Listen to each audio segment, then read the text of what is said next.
Hello, welcome to another Getting Projects Done with me, your host, Chris. So today I am going to continue work on my Gundam. Let's move some of the stuff out of the way. I'm going to continue work on it. I have not done any more work on it since the last video. I was intending on getting more stuff done so that we could get into kind of but get into some of the painting or any of the other things, but haven't had time, and so I basically am just going to continue working on it as I have been. So if we've been having fun, let's continue on, and if we haven't, well, too bad.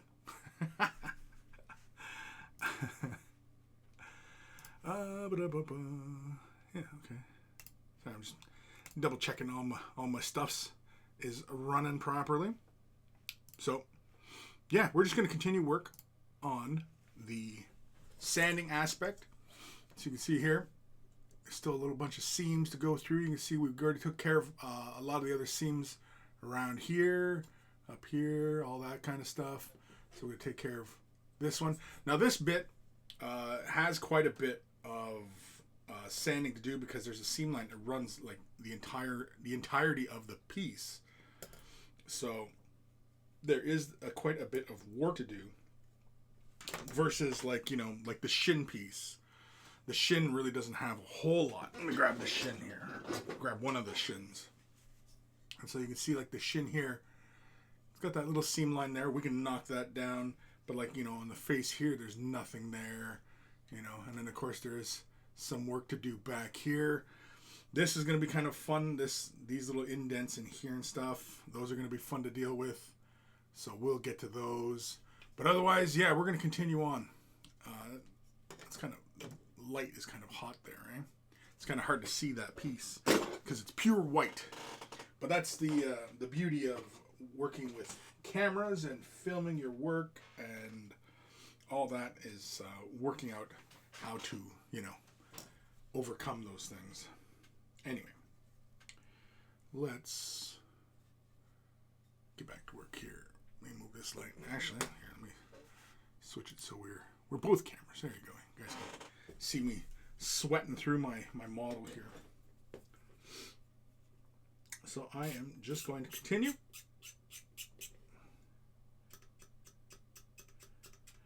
I use a blade to mostly clear off a lot of the seam line, and then I'll come in and I'll sand it. And this kind of stuff is pretty typical of how I do a lot of plastic kits. Like this kit is a styrene plastic, and styrene plastic kits are, pretty much the same as far as how you normally would deal with them. You know what? I am going to move this camera just a little bit here. I'm going to move this camera. This is going to move a bit on you guys, but let's go something like that. Is that a little bit more interesting? Actually, let's come back a bit here. Let's go like that. There we go. Can we see what we're doing? Old Man Logan. Hey there, Chris. How you doing today? I'm doing pretty good. Just trying to get more of this model ready and prepped so that we can get onto the painting side of things here. So there's an angle there, so I just want to carefully sand that down. We are taking great care to knock mold lines off and stuff like that. This is actually for like a lot of you wargaming painters and hobbyists. This is more akin to doing a display type piece, because this model, when it's done, is it's just going to sit on the shelf. I'm not playing with this at all. I'm not using it in games or anything like that. So yeah, the kind of practice you do with this kind of kit is more akin to doing display type modeling, which is kind of fun and it's good practice.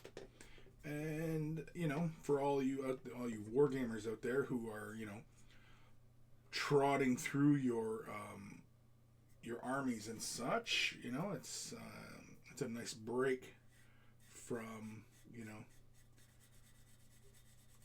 doing 500 Space Marines and, you know, that kind of thing. Because it can kind of burn you out, it can kind of bum you out, and, you know, it's just no fun at times. So, this one here, I'm going to sand this a little bit more. Which is a little bit more clearly defined which end is the finer gray. I mean, you have to feel it. You got to feel it.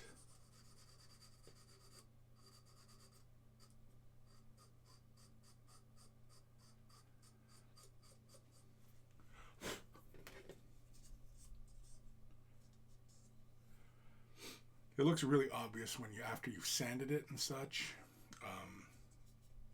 but once there's paint on that surface, it should, well, heck, when you lay the primer down, it should go into all those little seams and take care of some of those little micro scratches. But that's what we're doing today. We're just talking to you guys and just getting this guy done. Just getting this guy done, because he's been sitting on my shelf for a while, and he needs to get done.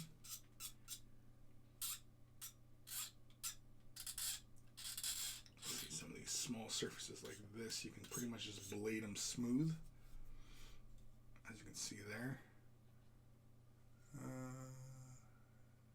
Yeah, you can still see there's a seam line there, right?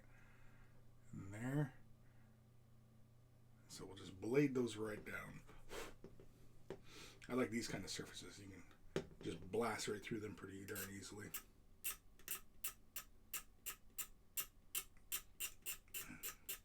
I know, I'm sure a lot of you are probably excited for when I get to the actual painting of this guy.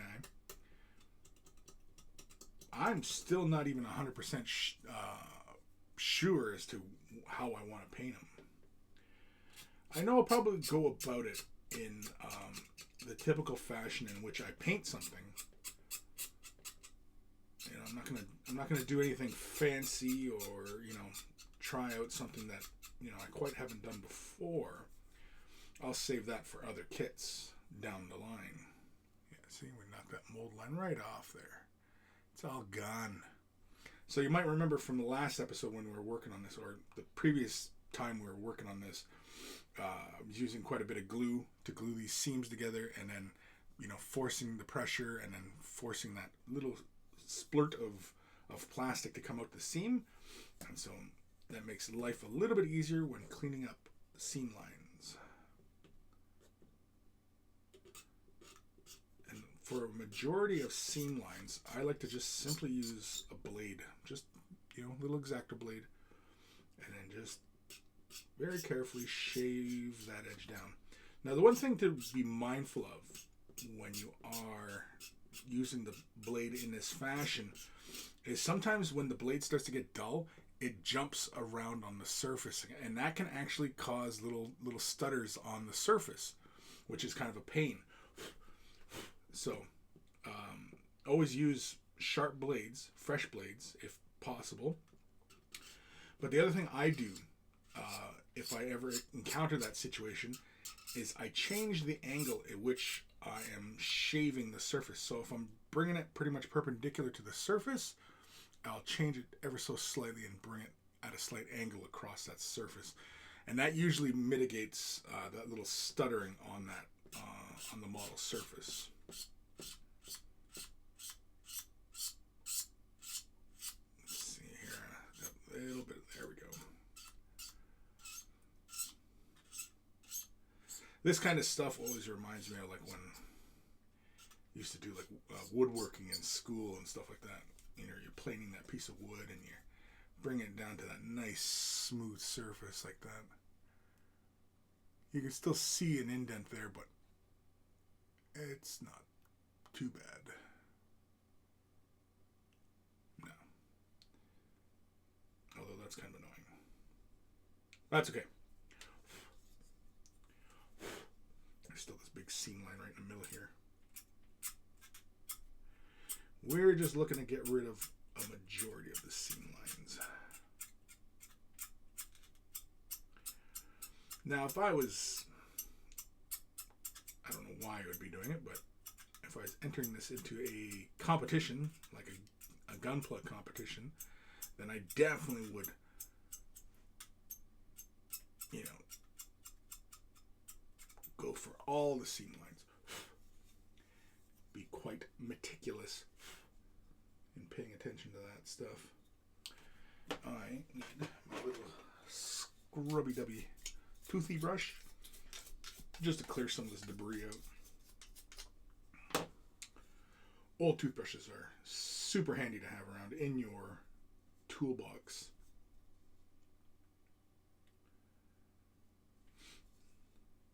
I often just look at the part in the light and I let the shadow kind of tell me if I need to continue shaving it or working that surface down or, you know, anything like that.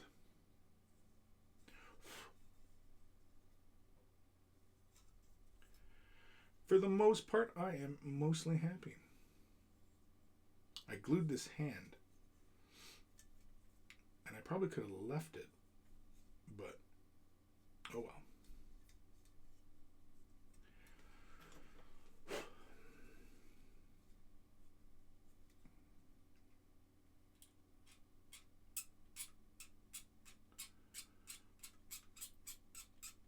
And so it is a nice Friday afternoon here where I am. It's actually pretty windy right now. So hopefully, whenever it gets windy around in these parts, oftentimes the internet goes out for whatever reason. Get this like storm-like activity, which is kind of a pain, but such is the world we live in today. I realize it's like, you know, first world problem, right?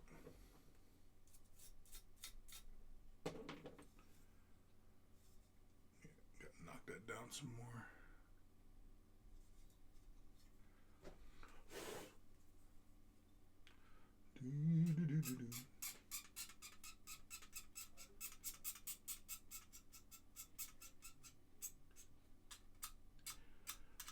Another tool I use when doing mold lines, seam lines, especially on like, you know, if I'm doing any kind of GW kits, I often like the little mold line scraper that Citadel makes.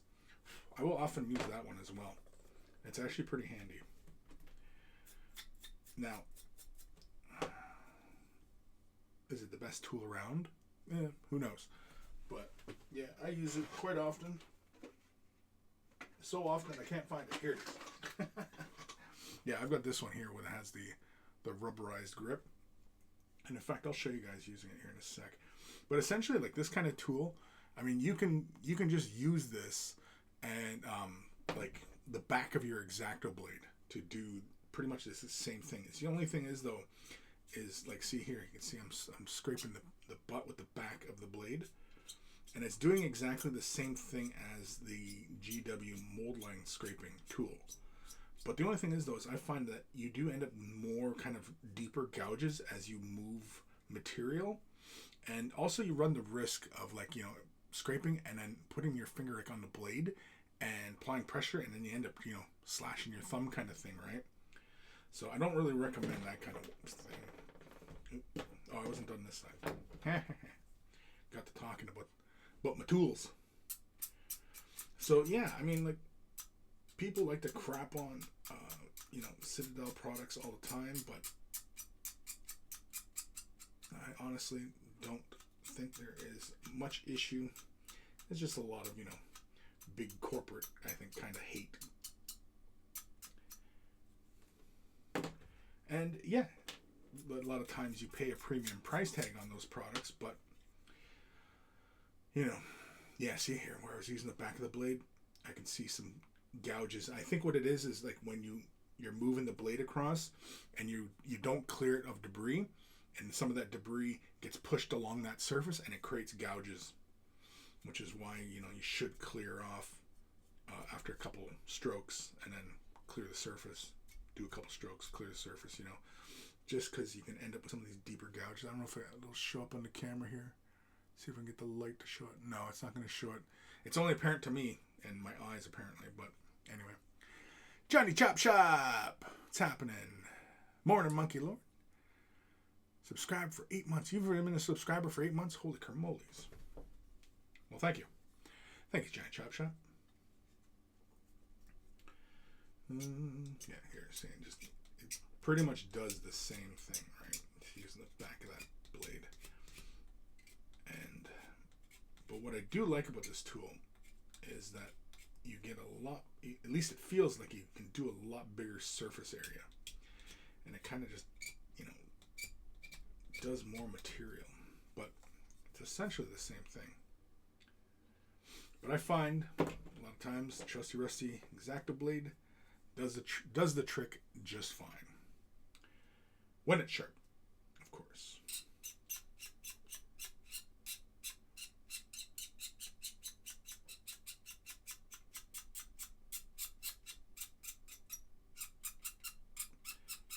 I wonder, is that sound annoying? See, it doesn't really bother me, but is that sound annoying for some people? Is it like the whole nails on chalkboard type of thing? Let's see here. Yeah, it looks like you can still see a bit of a ledge there. We'll sand that. We'll sand it. We'll use one of our sanding sticks here. These sanding sticks I use, they're just like kind of generic Hobby Lobby type brand.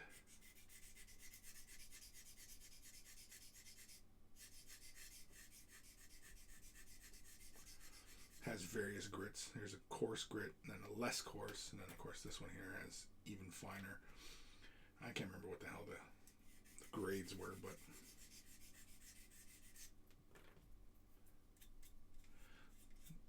even when you're sanding too, you should always clear the debris off. Yeah, well, we'll use this slightly coarser one.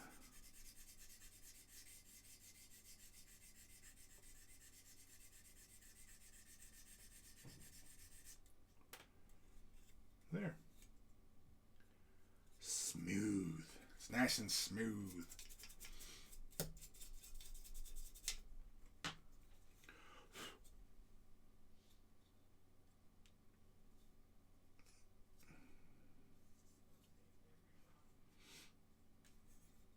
Yeah, this piece, yeah, is taking like the longest.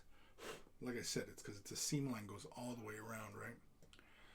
Johnny's Chop Shop. What type of sanding stick do you use? I've been using the ones from the beauty store.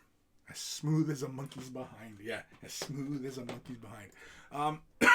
Excuse me. These are just Hobby Lobby brand. They're essentially a piece of sandpaper with some like foam core in the center. So they have a bit of give to them in the centers of them. They're a bit squishy. Let me see here. Yeah, see, I get them from Hobby Lobby, just a couple bucks, and it's alpha abrasive. Oh, these are the sanding. They're basically like circular bits for doing curvatures and stuff. But anyway, I got a bunch of these sanders. Yeah, and they give you like a whole bunch in a pack, and you know, it'll last you a while, and you only spend like maybe less than $5 on them. So they're not terribly expensive. They're handy. I mean, yeah, you could make your own. Sure, totally can. With any of these tools, I mean, you can make your own, of course, right? Even paint, for that matter, you can make your own paint. Just got to go acquire the pigments, acquire the binders, and you know, make whatever paint you want, right? So, you know. But oftentimes, that kind of work and mentality is, well, it's basically like when I'm encountering that kind of thinking where, well, I can just make it. Well, what is your time worth? Right? What is your time worth? to do that kind of labor intensive type of thing where, like, okay, for example, and this is one of those things that always kind of, gets me every once in a while, is like when people are switching Citadel bottles, which come in paint pots, and they come in these flip top paint pots, right? And they transfer them over to dropper style. Now I did a dropper style just for my Lamy medium because it's really liquidy, and I only like to use a drop at a time. But moving Citadel paint over to a dropper style bottle, because of how heavy bodied it is, it doesn't make a lot of sense. So you basically end up adding thinner to it to make it flow a little bit thinner. But why go through all of that trouble and loss of material, pay the price of Citadel paints just to move it over and do this extra work? Why not just go buy dropper style paints? The paints that come in dropper styles and dropper bottles, right? So it begs the question, what is your time worth? Like, to go through all that trouble just to do that? Like is it, are you thinking like maybe it's a middle finger to Games Workshop? Is, you know what I mean? Like, is that why you're doing it? Because you bought the paint. I mean, Games Workshop's already laughing, you know. So it doesn't make a lot of sense to me. Which is why I don't do it. I don't get bent out of shape. Well, I gotta be careful. I'm catching that little part there. That's why I don't get bent out of shape about, dropper style, because again, you have to ask yourself, what is your time worth to put in that much effort? And I mean, like, if you are not happy with a product, then change product lines, right? Like, why stick it out? It's kind of a beaten spouse kind of mentality. Like, it just doesn't make any sense to stick it out. Like, if you're not happy with a particular product, then buy a new product. Find the alternatives. And there are tons of alternatives out there to products. All sorts of products. You name them. There's somebody's making an alternative version of it.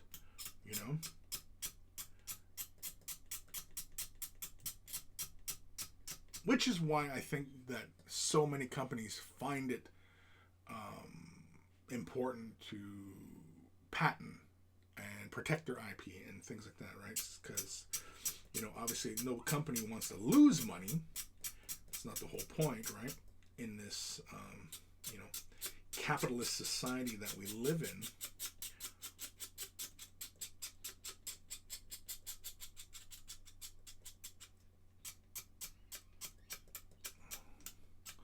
Sorry, I'm just trying to get this face here nice and even. Did I end up scratching that detail? I didn't. Woohoo! Yay! Yeah, see now the handle is nice and smooth. Although, mind you, this facet here, the angle changed a bit. Oh, we're going to sand it a bit. John's Chop Shop. I agree with you 100%. I tend to be lazy when it comes to that crap. Exactly, right? I mean, is it laziness or is it efficiency? Where, you only, especially some of us who are busy being adults, where, we have other responsibilities, and, when we get hobby time, we take it quite seriously because, our time is valuable, right? And we want to just kind of do our thing. And, if you really want to switch your paint pots over to dropper style and, take that kind of time to do that, make your own, sanding sticks and those kind of things, go right ahead. Spend your time however you want. For me personally, though, it is kind of a waste. But don't get me wrong, there's times where I waste my time on things as well. So, I'm not perfect. I'm just saying. Whoop, see, I just dropped my shit right there. But yeah, it just doesn't make a lot of sense to me a lot of times. There we go. Just wanted to make that nice and even again there. I kind of, when I was blading it, I kind of created a bit of a roundness at that one spot, so I wanted to sand that off and make that facet square again. There we go. We just got this little bit right here to do, and we can move on to other parts. I was even thinking that because of where I was in this project, I was thinking of just working on this gun, you know.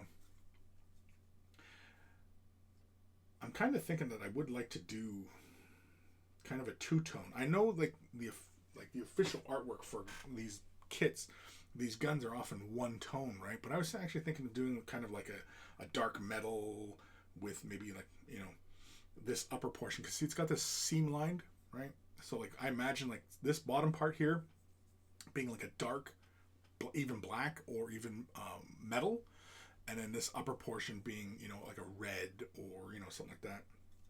I'm thinking about doing the little light here. I'm thinking of doing this in a metallic. I'm thinking of hitting it with chrome, and then little yellow filter on it, and then, you know, being done with it. Techno doodads. I'm thinking dark metals. The hands, you know, I'm thinking either just dark, you know, near black, or even just dark metal. Again, because I'm still kind of leaning towards, when I'm doing this kit, I'm still leaning towards doing it, you know, blue metallic, yellow metallic, red metallic, and then opaque white. That's what I'm thinking. But whether or not I go with kind of a battle damaged, or if I just go pristine. Pristine, I could get it done faster, and it probably would look pretty cool, all pristine, but because basically for all the metallics, I'm thinking that I'm going to do it chrome and then put a clear color on top. That's how I'm going to do the metallics, I think. And because because basically what I'm going to use is, well, it's this stuff here. This is paint. I've shown this in videos many times, Spastics. This is a enamel-based paint. So it's pretty durable, but it's really great stuff. It flows like, look, it just flows like liquid. This is the holographic. You can kind of see the rainbowing in there. But this stuff is fun. I don't think I'm going to use this holographic. I'm going to use like the chrome, wherever that is. I also have the color shifts from Spastics. Oh, I guess I can turn this chat on here. Let's turn this chat on. There we go. So Old Man Logan says, I don't transfer them anymore. I still prefer them in dropper, but they need nozzle. But the nozzles tend to get clogged up on me. That is more frustrating than just using the pots. You see, yeah, when they clog, sometimes you can't tell you have a clog, right? For example, oh yeah, like with scale 75, right, with dropper styles. And you get a tiny little clog, you're putting it on your palette, and then all of a sudden, whoo, you know, a big rush of paint comes out. Or you get some dropper style bottles, if they have the agitator already in them. If the agitator isn't like a bigger size, I think it's like at least a 5mm or 6mm size bead, it gets caught up in this nozzle portion, and that can cause a block. And the paint can be perfectly fine. You can clear that blockage and then shake it up, and then that bead gets caught up in there, right? So oftentimes what I do with my dropper styles is I'll just give them I'll shake them up for a while, but then I'll give it a quick slam on the table or just in my hand just to make sure that bead falls down, you know? The other thing that I keep around, especially for all my dropper style bottles, is this little poker. And this is, I think this came out of like a sculpting kit, I think. And all it is essentially just a long, sharp poker, and I just put it through. And this is often what I use to clear super glue or dropper style bottles, or if I just feel like poking something. But yeah, that's all I do. But again, you know, dropper styles, like moving all the Citadel colors. I mean, like, if you like this, the particular values of Citadel colors, I mean, Vallejo makes, you know, their game color line. are almost exactly the same values. So like, why not just get the Vallejos? You know.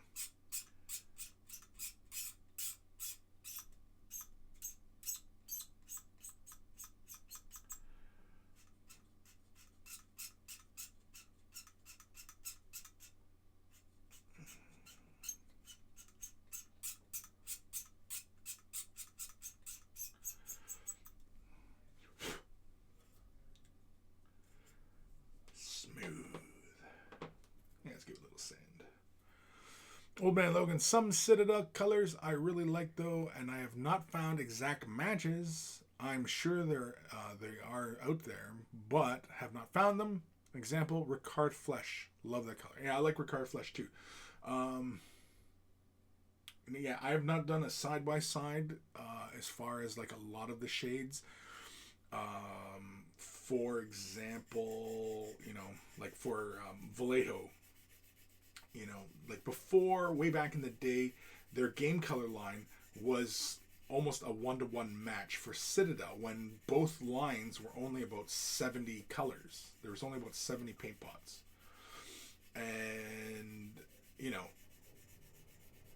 that was pretty much it. But now Citadel is like huge amount of paint colors. And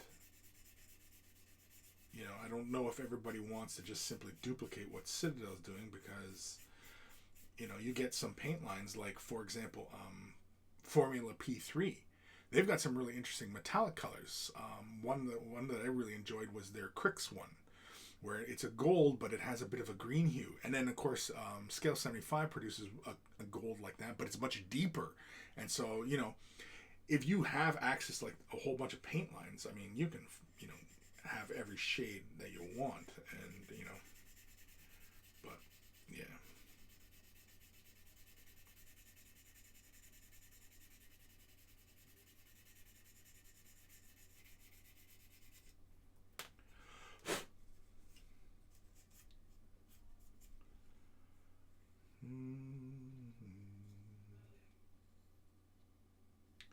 That looks pretty darn good to me. See the here. Let's pull up the shadow. Can we get the shadow? Yeah, you can see that darkness there, but when I look at it, I don't see anything there. Although I'm gonna hit it with a finer grit though, which is this one.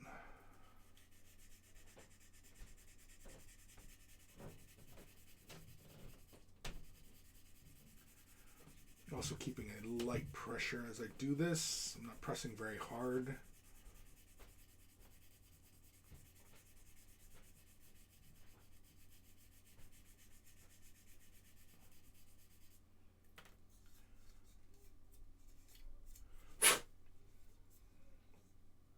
Yeah.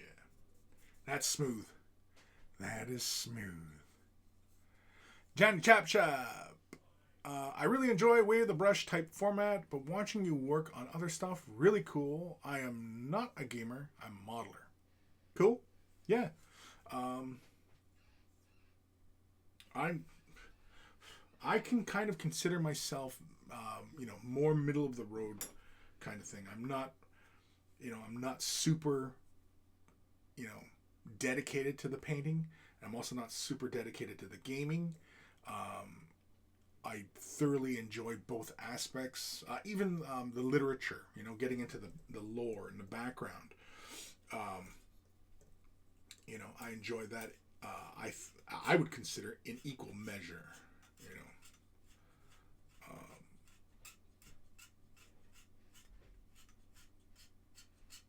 sorry, I'm just getting this, clearing this little bit here. It's kind of annoying me that I didn't get all the way up to where it meets up inside here.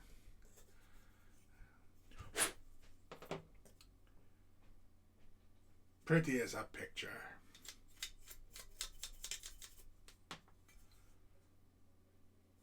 Me likey. Me happy. Jerome happy. All right.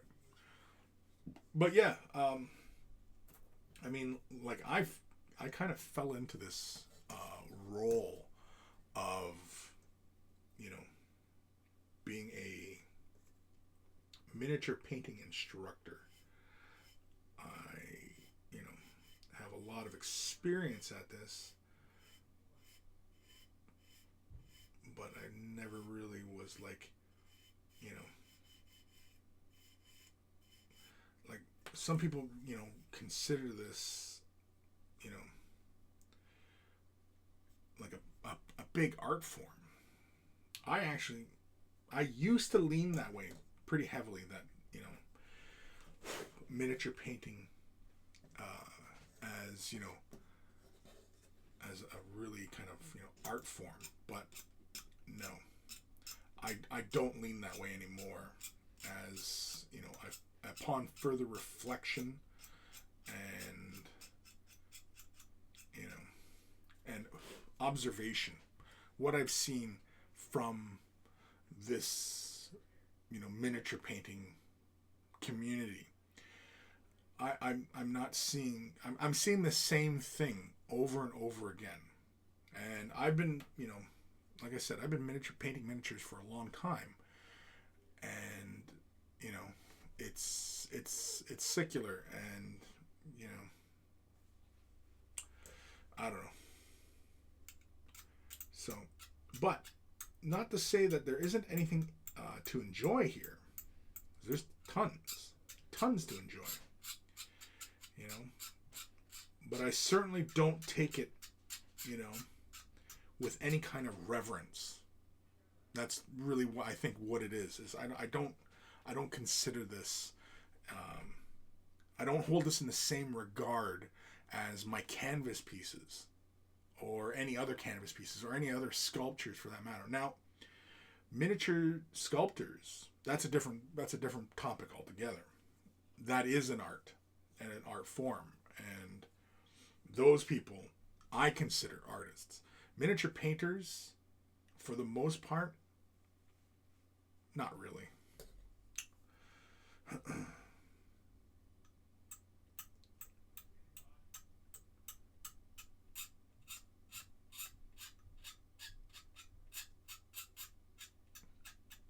I know that probably upset a few people, but it's just how I feel, and it's just my opinion. That's all it is.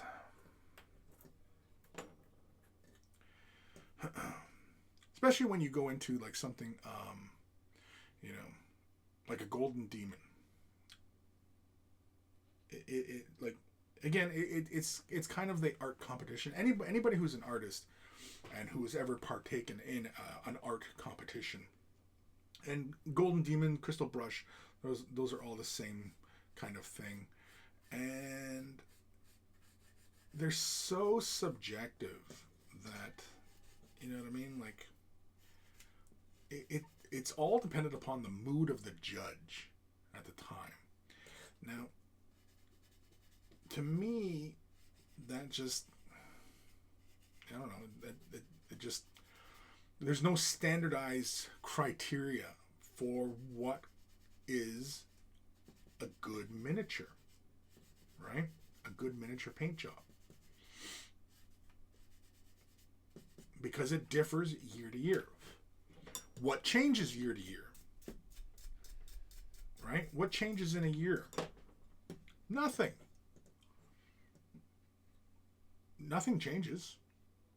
So then why does one piece win one year and not the next? Or, you know what I mean? It's bullshit is what it is. I mean, on the Games Workshop side of things, they're promoting their models. They're a model miniature company. They're promoting their models. They want people to paint them. They want them to look nice, because then they can, you know, create ads and stuff like that, and, you know, advertise their product. I don't fault them for that. I would do the same thing. I would do the same thing if I was in the same boat. It only makes sense for them to do that. But you get something like, say, Crystal Brush, where it's supposed to be held like it's miniature painting art, you know? And it's not. It's not. You know how you know it? You know how you know it's not? Is because there's nothing controversial as far as subject matter is concerned. There's nothing challenging other than actual technical aspects. But what are the technical aspects? They differ year to year. Right?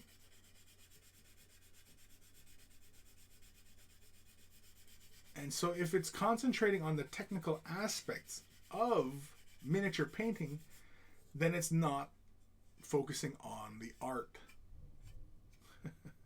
It's only a technical showcase.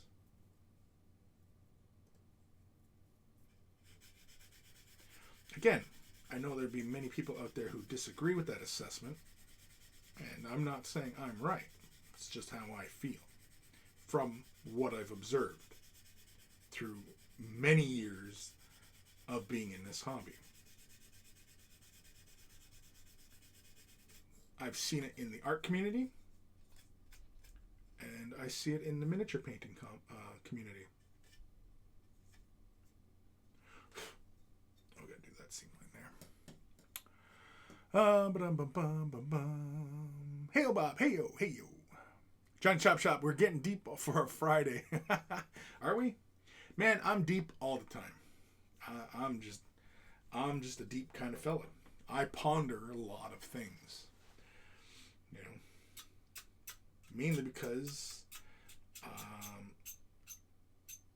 I like to think it's because I'm observant. I could be wrong though. Maybe I'm not as observant as I think I am. I'm completely open to that possibility. But somebody would have to kind of show me exactly how I missed the point. And, you know, if they can't do that, well, then they've missed the point.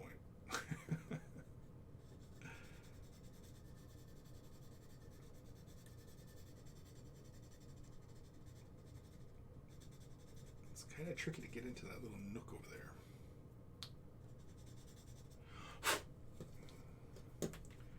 Should always clear off the debris. Debris.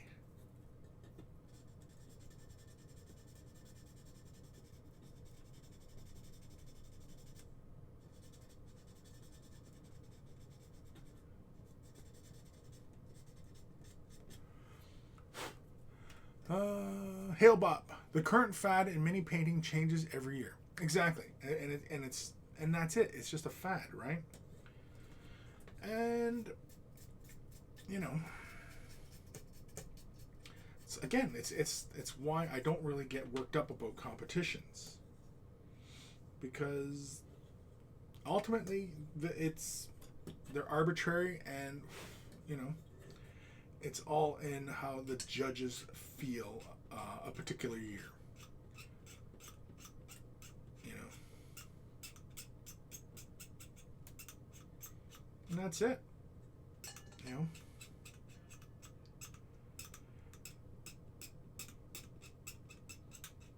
A lot of times, too, I find, well, with these judges, you know, what are their qualifications to judge? You know? What are the qualifications for a miniature painter judge? I have no idea. I'm asking.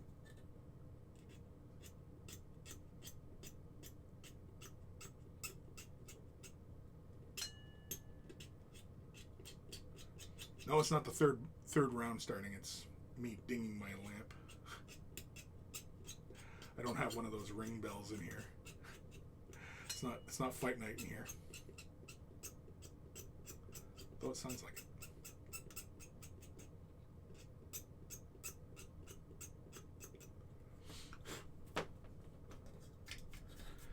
There we go. This part not going to worry about that. You see there's a little bit of shininess there. Screw it. Let's do it. I was just about to say I wasn't going to fret over it, but never mind. I'm going to fret over it. Gives me an opportunity to read some more comments here. Johnny's Chop Shop. Do you feel the same way about historical bust painters? Johnny's Chop. Damn, I got sucked in again. Historical busts. It all depends, because, well, what are the? It's kind of like miniature painting, right? It's what are the criteria that is being judged? How accurate you are to the history of the piece being done?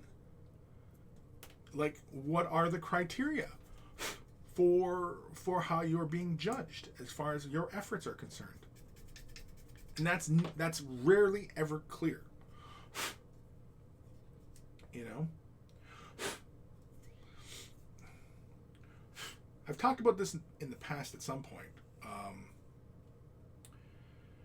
That, like, competitions, you often have metrics for success.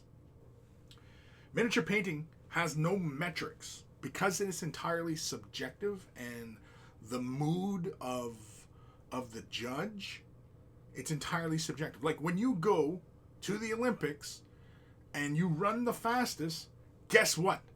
You're the fastest. Why? Because that was the metric at which everybody else within that competition was being judged. Right? So, if miniature painting was using some sort of metric to determine who was number one, right? Because it is a competition. So there has to be some sort of winner, right? If there was some sort of metric, they painted using, whatever particular technique to whatever accuracy. Like, was it accuracy? Was it, you know what I mean? Like, what is it? And so, and same thing with art competitions. Like, what is the metric and which, unless, of course, there's a theme. And, of course, everybody who partakes within the theme, then, of course, we're getting closer to a metric in which we can determine a winner. But, like in the Olympics, if you shot put the farthest, if you run the fastest, if you, swim the fastest, you know what I mean? Like, there's a metric within that competition.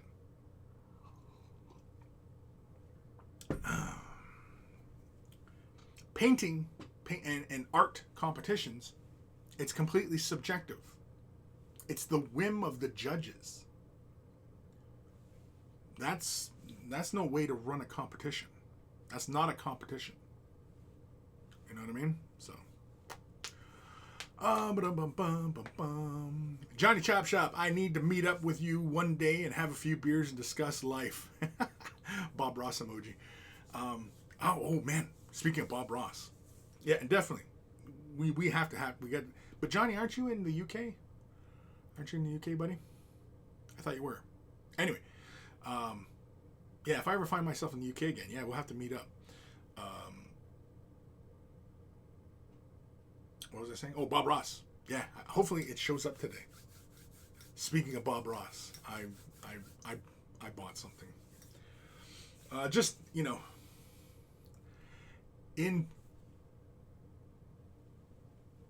don't want to spoil nothing, but it's just going to be goofy shit I'm going to do.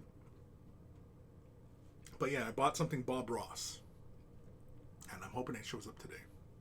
So if you guys follow me on Instagrams or whatever, you'll probably see what it is, because I'll most likely post a photo of it later.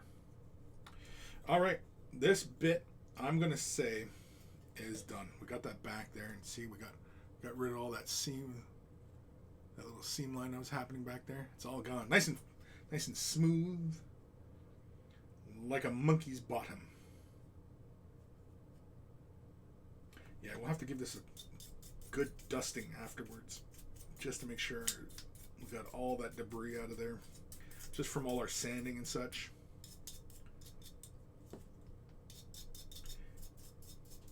Anywho, yeah, there's still some like I can see on here, It all depends on how nitpicky. Once I prime it, then I'll be really kind of judgmental about, you know, cleaning it and everything, right? So, but anyway, Johnny Chop Shop. I am a PMS national judge. IPMS. USA has a strict training program. If you don't do the program and do so many hours of judging, shadowing, you don't get to judge.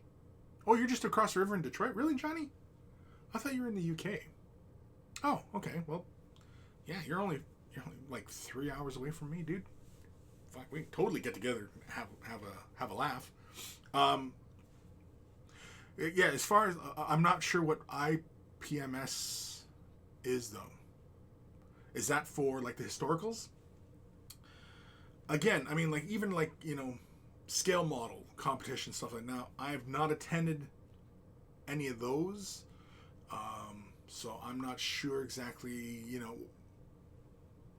how one judges over another, but I would assume in a scale model setting, I would imagine historical accuracy, color, and of course scale, because obviously you're scaling down things. So how close to realism you achieve, I would assume. I don't know. Johnny Chop Shop, International Plastic Modeler Society. Oh, okay, cool. All right, time to start working on the actual Gundam himself. So, yeah, see all that is a seam line and a half. It's not like back here. Did that not go together properly? Did that relax when I let it go when I was gluing it? I might actually have to fill that gap right there in between the... Oh, you guys can't see that very well. Let me adjust my camera here.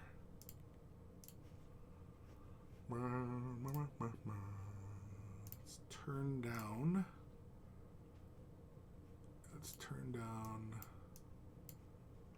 exposure. Oh yeah, that's right. And those lines start showing up.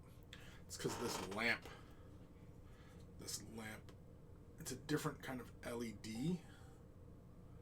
And so you get these little lines appearing. It's annoying. Whereas if I use this light, more. Yeah, let's switch this up a bit here. You guys can see me on the camera here. I'm dicking around with my lights. Ding, ding, ding. Okay, let's go over here. That's not upsetting anything. Okay, let's grab that bit and let's turn this down. Yeah, you can kind of see that a bit better now. Maybe if we turn that down a bit. No, that's no good. Yeah, I gotta get rid of... Oh, for frick's sakes. Muck the whole thing up. There we go. I don't know why it jumps the focus around like that, but anyway. Yeah, there's a big gap you can kind of see there. Let me jump back to my regular window here. Turn that off. There we go. Yeah.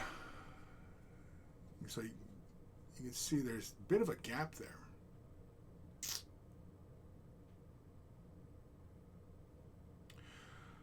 Later, Johnny. Have to run this time. You have to run. Yeah, see this here, this should be pretty easy and straightforward to clear out. But that one there is a slight gap. You can kind of see. I'm going to have to fill that in. The back side cleared up just fine. I can just take that line right down. But this side here. So let's start with the easy side here. Now the nice thing is that we can move this around, and I gotta get those seam lines too. Ooh, these seam lines. All sorts of things are jumping out at me now. All sorts of work to do. All right. I'm trying to maintain an angle which you guys can see this stuff.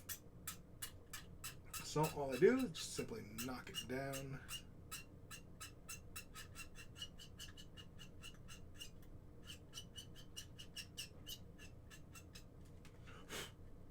See?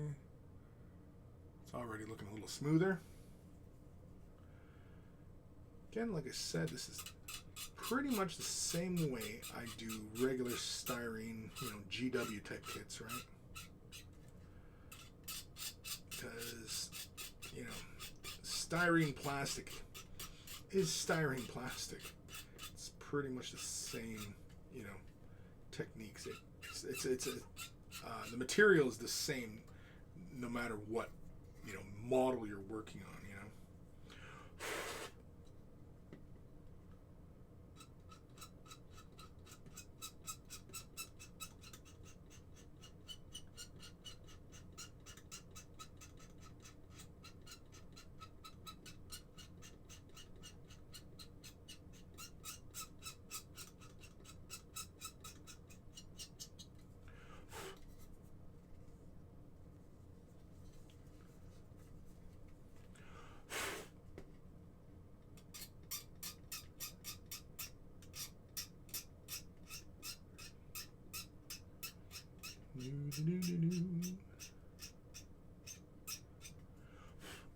Yeah, I was initially, not wanting to just show all this as, kind of just, it's boring ass stuff, right? But it's got to get done. But something about it is kind of relaxing. Even just, as I'm kind of working away here.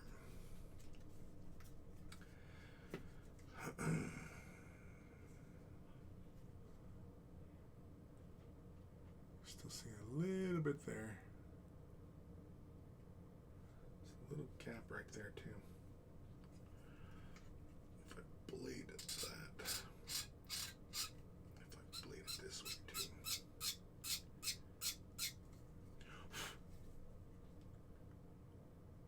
Yeah, there. See, it's a lot cleaner looking. I'm still gonna sand it, of course, but we're just gonna come in with medium fine gray, right there. Just going to take that edge down just a bit. Just kind of bring a bit of uniformity to this surface.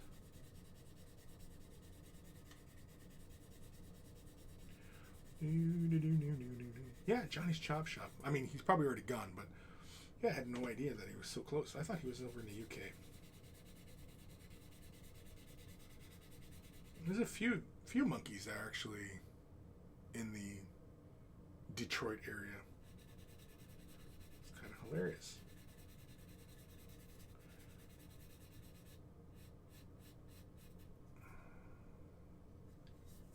There, look at that. I can see a bit of a divot there. Or is that my eye playing a trick on me? No, I think that's the way the light's playing on that surface. Dang it. Which one? Which side am I on here? Yeah, this side. Let's just lightly abrade the whole surface just so that we get a uniform play of light.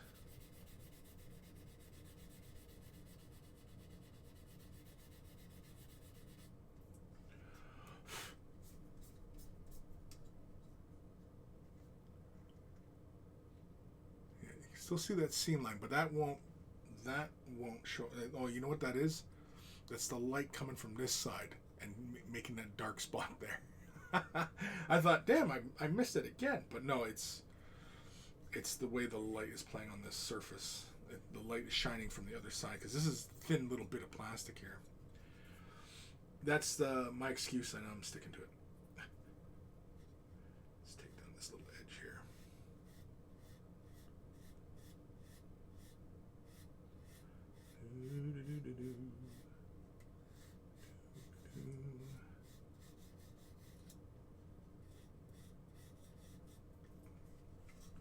There we go. How does that look? I think it looks pretty darn clean to me. Pretty darn clean. So let's go to this side. Let's do a little bit of sanding.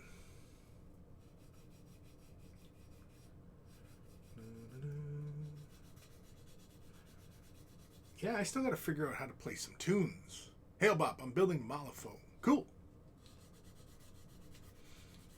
I still have a Malifaux gang. I have no idea where it is right now.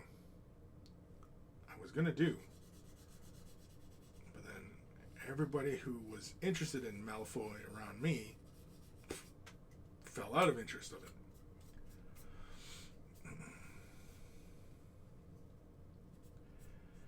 And from what I played, it was interesting.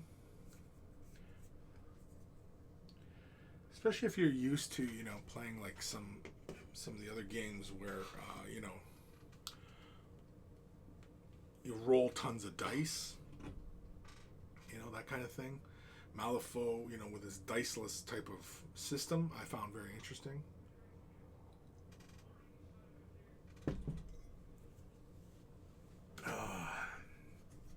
Yeah, I'm gonna have to fill this gap. Because it's like, it is full on noticeable. So, how are we going to fill that gap? We're going to use some Vallejo model putty, which is my favorite stuff to use. If I had like Zap-A-Gap or something like that, I'd probably use that as well. I don't have any Zap-A-Gap. Where the hell's my model putty? No. No. No. Yeah, here we go. My model putty bottle is all squished up. I need like something to do this on.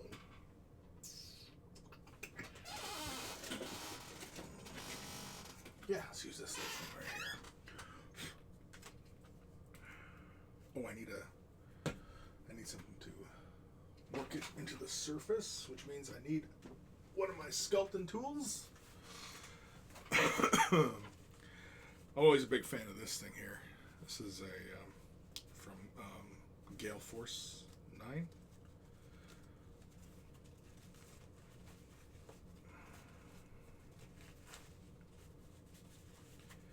This is always super handy. It's all my tools, all my sculpting bits. And so I'm going to use something with a nice flat trowel on it.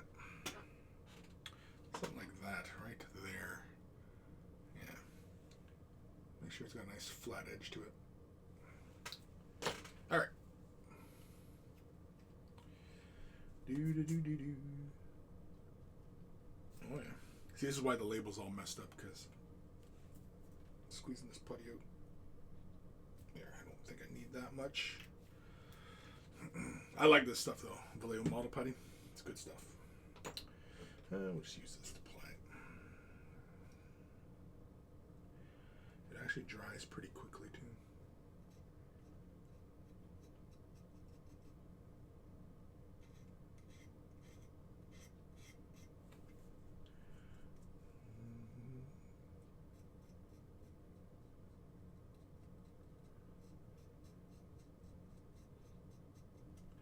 Okay, just gonna rinse it off real fast. Where's my trusty rusty rag? Okay,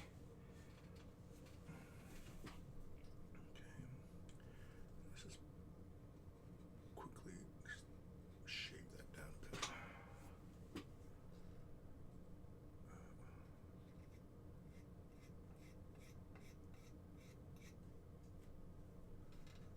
Is that right? Looks like it's not sitting there properly. I'm gonna have to put a little bit more here. I might have to just let it cure, well, set, and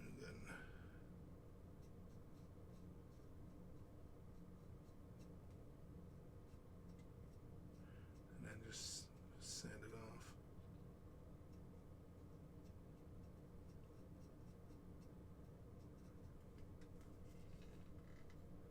My eye keeps playing a trick on me. I can't tell if I'm missing that or not.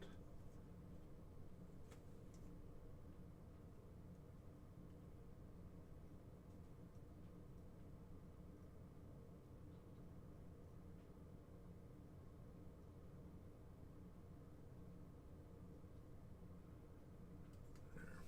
That's great. We'll put a pretty generous amount down. It should just come right off that surface once we get to the cleaning. Shouldn't take long to set. And in fact, maybe I'll grab the other foot. See if it's got the same problem. And it frickin' does. The other foot has that same frickin' problem. So, oh, this part's okay.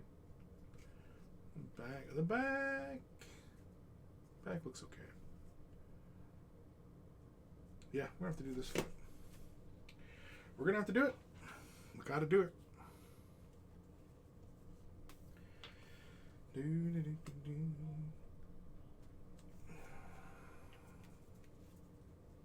See that I had to squeeze it with two hands. Not strong enough.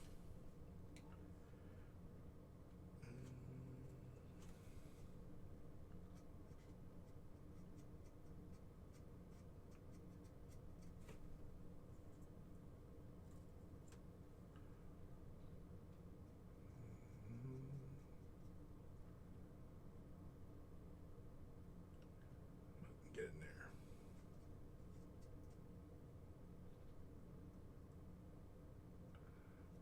Don't turn there too much there.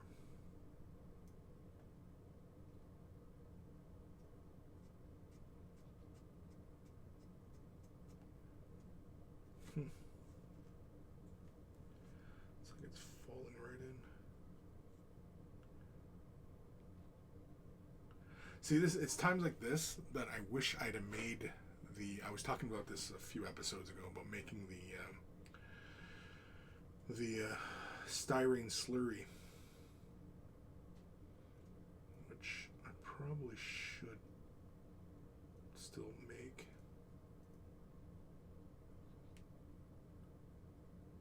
All right, that should be good. There's a lot there. That'll come right off though. Not right off, but I mean like it'll come off. There was no right way of saying that. Keep those tools there for the moment. No comments? No? Okay. Put that away.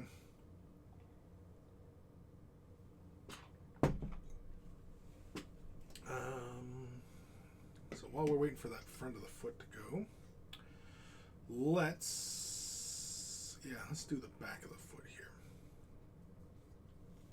This should clear just fine. It might not actually, because now I'm looking at it, and it might be gapped as well. Hard to say. You know what? I'm going to try clearing it. And if I notice a gap, then I'm going to come in and I'm going to knock it all out. Hail Bob. Nope, no comments, just building along. Cool. Yeah, keep working, man. Keep working. Keep doing what you're doing. I'm going to continue doing what I do. And that is trying to knock these mold lines down.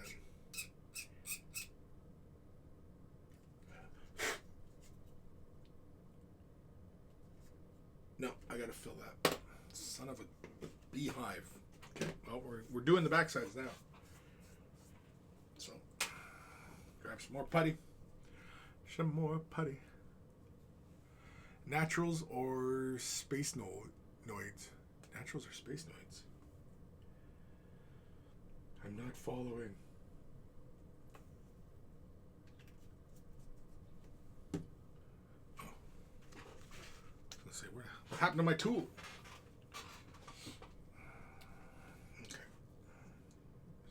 Here still? Oh yeah, this is still good.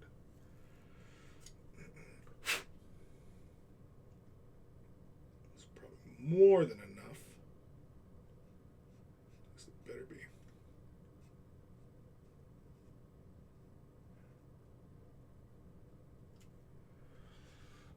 Let's do this side here.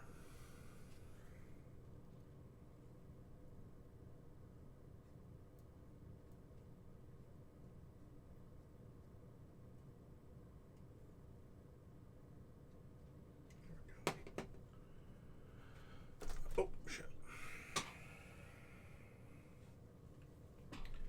Let's pull some of this off.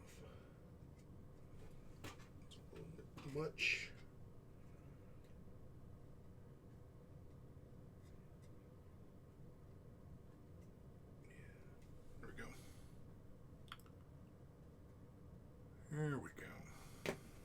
All right. So we got that piece puttied. We'll let those sit for a moment. I don't want to handle these too much. So we'll leave those be.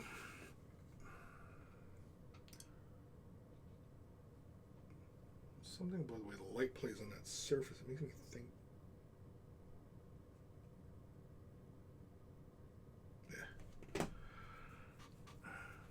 If this keeps giving me balls, I'm definitely, next thing I think I'm going to do is make that slurry. It's such a fun idea. You know what? Let's do the head for a moment here. So the head should be okay. Yeah, it's just got some little.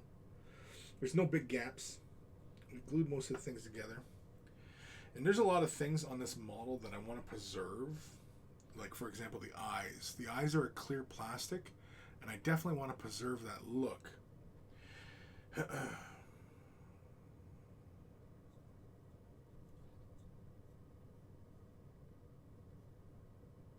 Anyway, let's get working.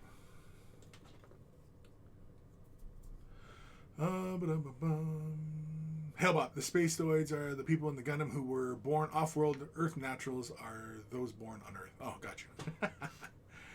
See, I haven't watched enough Gundam to know everything, but because I know there's just so much there that, you know, and again, I think I asked about, like, last time we were talking about Gundams, I asked about, like, you know, what is a good order to kind of watch everything, right? You know, so please feel free to let me know, like, you know, start with this series first, then this, then, you know what I mean? Like, it's kind of like Star Wars, right? It's, you know, what's a good order to watch Star Wars? And I always recommend people start at episode 4, 5, and then go to 2, 3, finish with 6, and then that's it. And then you're done. That's all you need to know about Star Wars. Jabba's left nut. What's the putty you're using? I'm using a Vallejo model putty. You can't see the label because it's from years of squeezing this thing. But it still feels pretty heavy. I don't know why, you know. Like, the label's all completely destroyed, but yeah. That's the putty I'm using. I like it. It's my preferred putty. But, you know, with this kit, and I'm even thinking, like, even for, like, GW kits, I'm thinking that, you know, the styrene slurry might be really the way to go. That actually might be, you know, something to consider, you know. Anyhow, let's start knocking down these mold lines.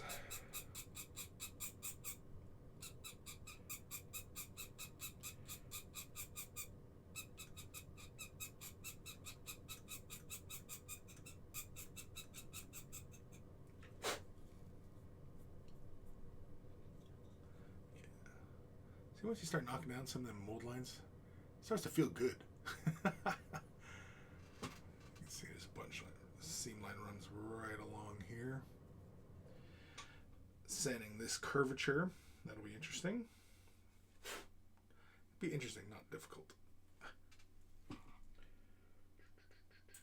But I don't want to get too aggressive with my bleeding because usually that's when I end up making an error and end up knocking into a detail or something, and, you know, end up just messing something up.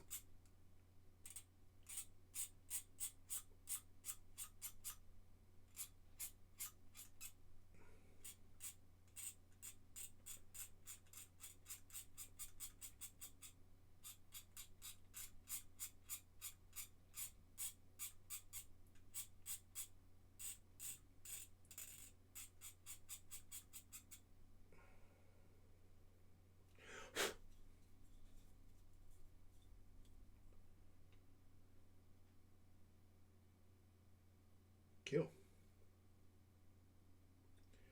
Still a bit of a line there. Maybe once we get into this sanding.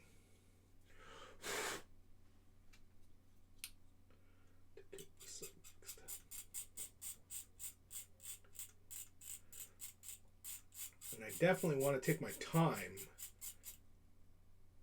with the head because it is, you know, obviously the focal point.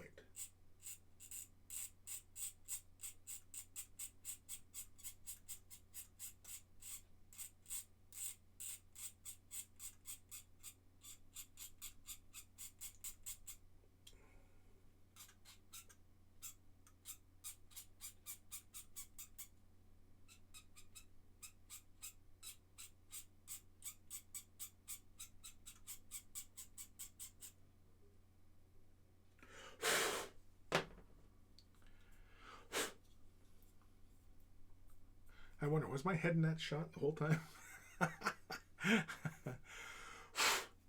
Jabba's left nut. Is that better than green stuff? For really tiny, tiny seams. I mean, I'm nitpicking over the tiniest of seam lines. So basically what this product is at least what it claims to be. It is a marble dust. If I could read the label, it would tell you it's made of marble dust and acrylic binder. So it's essentially a marble dust paint, but it's really, really thick. It takes a sanding very, very nicely. It dries, like in no time flat. So that's why I prefer it.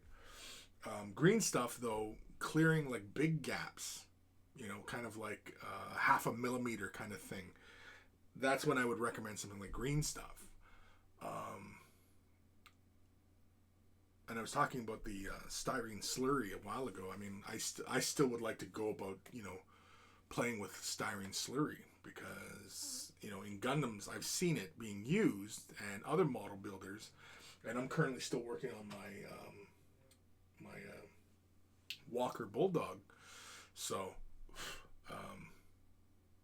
it might, but that kit, like the seam lines are not really huge yet anyway, from most of the assembly. But this kit, and especially because this kit's pretty darn big, and like this head is pretty darn big. I mean, like if you're into miniature wargaming, I mean, like, a 28 mil model. I mean, it's big. So,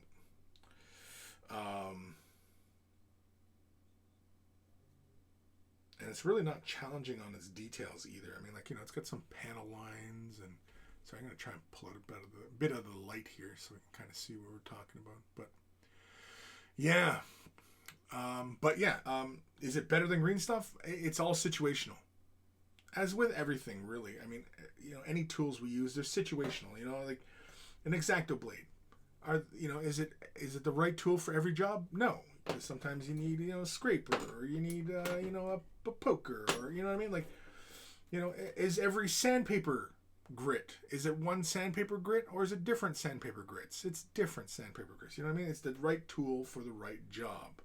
And for me, I like using model putty because it's good for getting into those very tiny little seam lines. And that's it. Could I use green stuff in that instance? Yeah, I could. Is it necessary?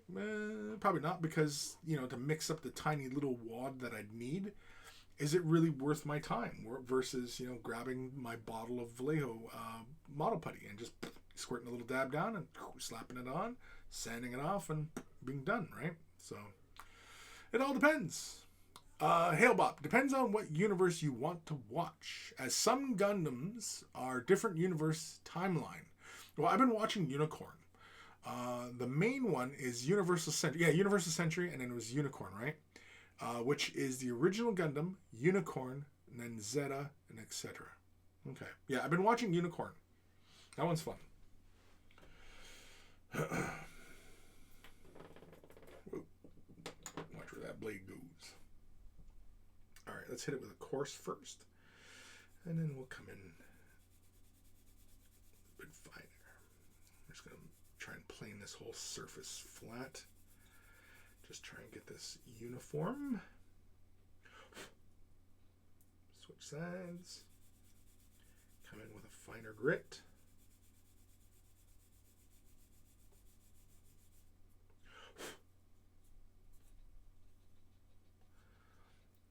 See, I can see when I was blading it. I don't know if it will show up on camera. When I was blading it, my blade stuttered. You know what? Here, I'm going to show you guys right now what I was talking about earlier about the blade stuttering. For some of you out there who are not that meticulous in your cleaning, this is a it's a very minor thing, and it's doing that freaking thing again. But anyway, let's change the white balance here. Stay there. Let's change the focus there. Okay. And let me see if I can get the light to reflect off the surface. There. Wait, where am I here? Yeah. Am I too damn close for this? See, the light is just so darn bright. I'm going to have to turn the white balance all the way down here. Oh, screw off.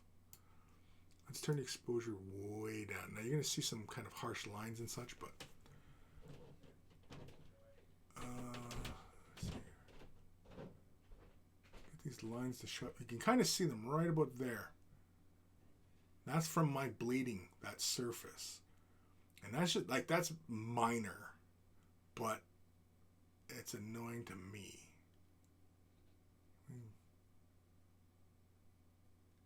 Anyway, all right, let's go back. Let's go here. Let's come back down. Another one here. Yeah. Let's change the focus again. All right, it's all good. Good enough. So anyway, that's the kind of thing I'm talking about, where the blade stutters on that surface, and you know, that kind of just annoys me.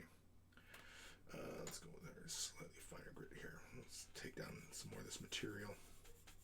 Take the surface down just a little bit further.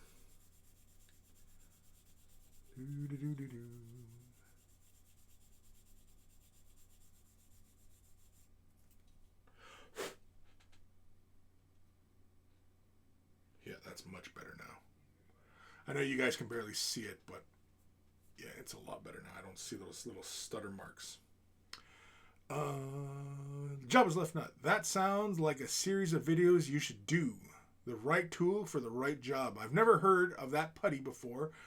I just use green stuff on any size gap. Right. And I mean, like, if you're happy with that, I mean, by all means, you know, continue to do so. It's just, you know, like I've worked in machine shops, and you know, where you use the right tool. There's a particular tool for a particular job. Do you use that tool for every job? Of course not. You use the right tool for the right job. And this, I mean, that kind of philosophy, I mean, you know, carries over into many aspects and to many different, you know, situations. And, you know, it's just one of those things, you know, like those edicts that I believe in, that I've lived by, you know. The right tool for the right job.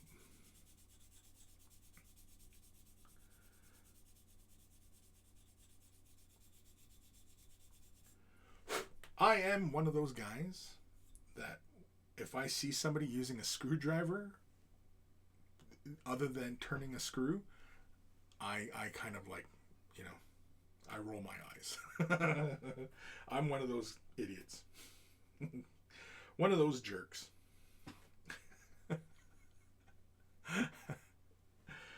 I'm sorry, but, you know, it's just the way I feel. Again, doesn't mean I'm right, but it's just the way I feel.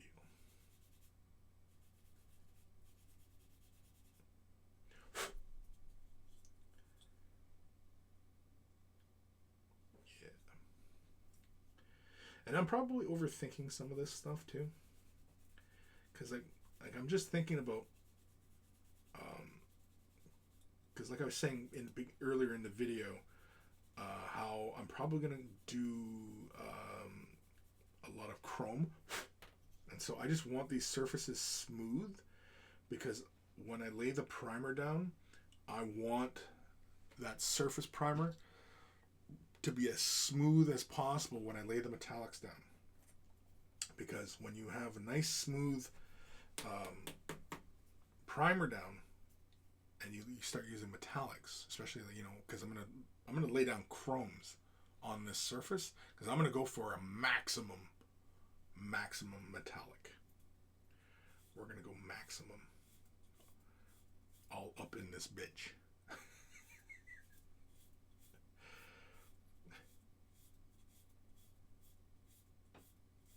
Somebody out there's like, really, Chris? Really? Really? Yeah, see. Yeah, I've got to take that down. I'm going to use my coarser grit because I want to get more of this material off.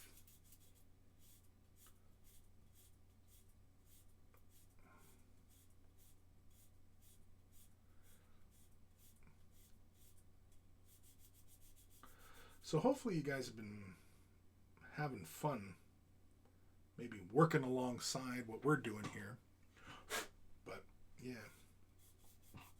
See, I was so reluctant to kind of just continue filming the sanding process of this, but I don't know, there's something kind of relaxing about all this. I've been trying to get other stuff happening right now, and you know, my brain right now is kind of in a whole bunch of spots right now as far as where I want to go with certain projects and where I want to do things. And you know, there's a bunch of filming I want to do, there's a bunch of writing I want to do, you know, a bunch of projects I got on my brain right now, and I'm trying to get them all committed to film, or you know, to Word, or you know, and also there's other projects I want to, you know, start getting done.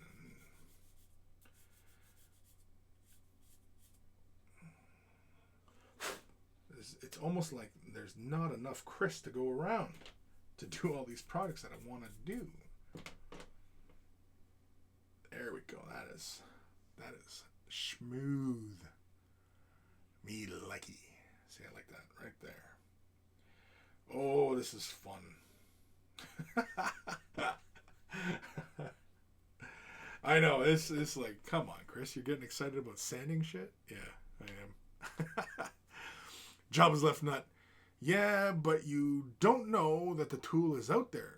Special when you're doing GW stuff, you generally follow their process. Right. Well, and that's the thing, is that, you know, when you are relatively new to the hobby and, you know, you're sticking within a particular sphere of a mindset, yeah, it's, you know what, like that kind of mindset, it is, the word gets thrown around a lot these days, but it's a very similar type of thing. We're all in an echo chamber, and so we're only hearing, you know, within the sphere of what we want to hear. And really what's important is to venture outside of those spheres to see what's going on, because for example, for a long time, you know, Warhammer 40,000 tanks, they were done, you know, very stylistically. It was very kind of, you know, not animated, but it was almost cartoonish. It was a very stylized approach to the way we painted the miniatures then. I still enjoy it myself today, but, you know, as people want to have more realism in the on the miniatures, which is fine, you know, it's not something I push. It looks nice on display pieces, but it's not really great on the tabletop when you're playing with and interacting with the pieces.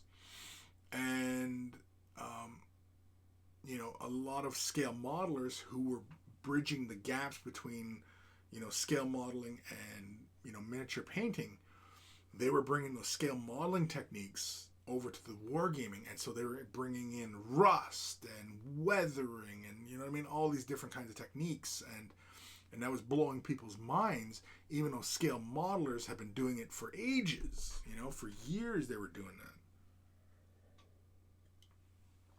using products that were not even designed. I mean, like, that's like using Future. Like, that's where I picked up using Future as my gloss varnish. This stuff is for floors. You mop this on your floor to bring the shine on your floor, but I use this to gloss my models, and this is a technique that you know, scale modelers have been using for years, and I've been using that for years. I mean, I bought that bottle. Shit, I bought this bottle when it was pledged, and they were still advertising with Future, because Future was what people were using, right? Was the Future. So that's how old this bottle is. I don't know if it's got a date on it. It's got a date on it.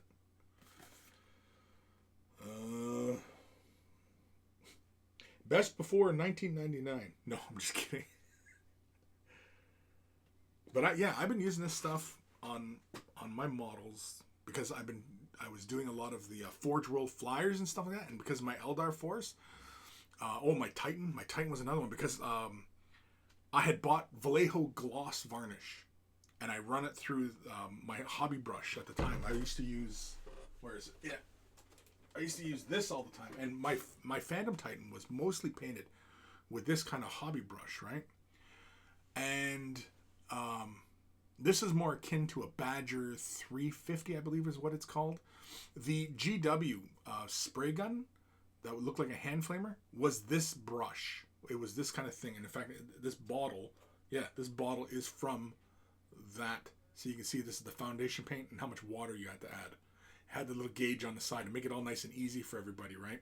Anyway, yeah, I used to just load this up with Future and then just gloss my models. And I had went through a whole bottle of Vallejo gloss, and I had only done the top of my plane, and I was like, what the hell, you know, like, man, this is going to cost me a fortune. And so I was, you know, what do I do? And then, we'll use Future. It's practically the same stuff. It'll cure just as clear and glossy as surface.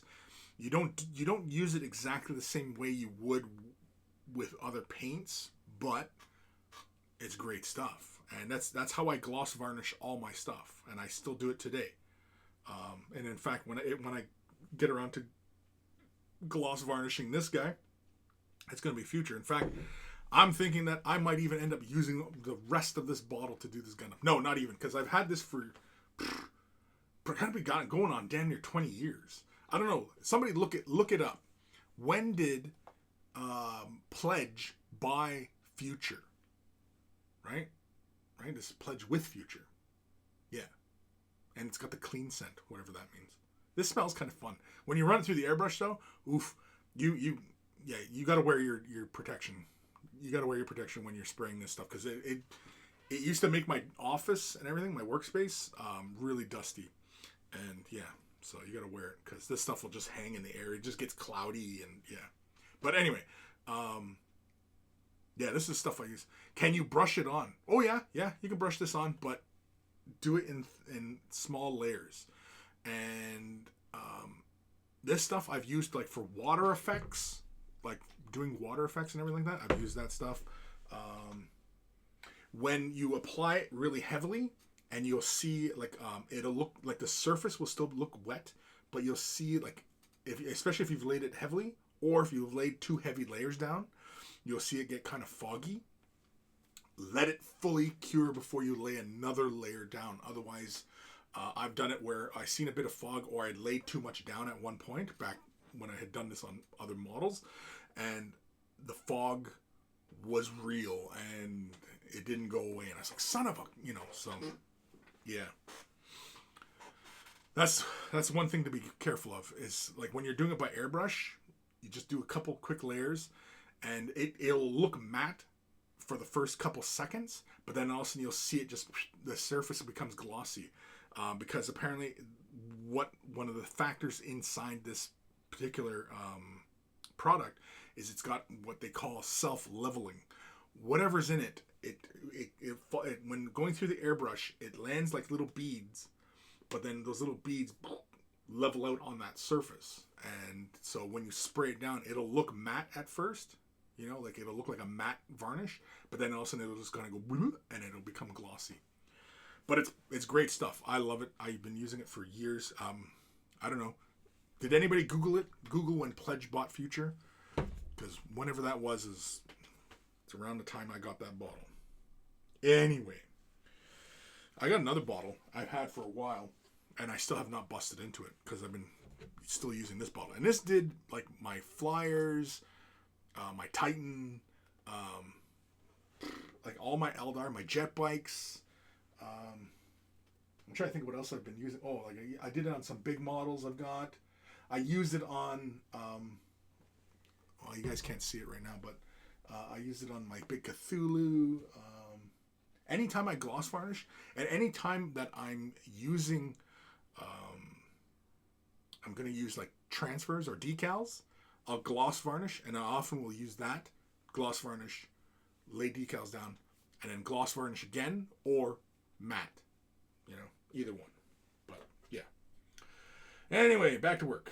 Enough jibber jabber.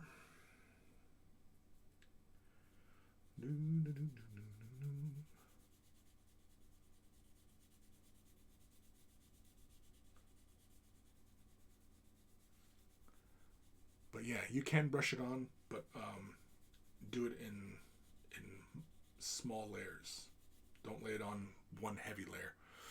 And yeah, you should be fine. I've brushed it on many times. I've probably made videos showing brushing it on. I'm trying to think if there's anything on my channel where I've shown it. I can't think of anything right now. Like in particular where, like, as an example of this is me using it. Although I guess I could probably make a video of me using it, right? But anyway. All right, time to get to the curvature. And there's a really rough spot right here. It's almost a divot. Let's see if I can. Is it big enough that it shows up on camera? Not really. It must be just to my eye. I can see that. But there's like a little divot in there. Hopefully. It's like, you know, the little sprue nub. But yeah. Hailbot. Pledge bought future in the early 2000s. Looks like somewhere around 2005. Give or take a year or two. Yeah. Yeah, it was around, it was probably around then when I picked that up. But yeah. Because I bought my Phantom Titan in 03. Yeah. I had acquired it through a private deal. And yeah, it was around 03, I believe. And I was already buying the Forge World Flyers around that time as well. Because I was building up for just, you know, big apocalypse type army. But yeah. Yeah. So that jives.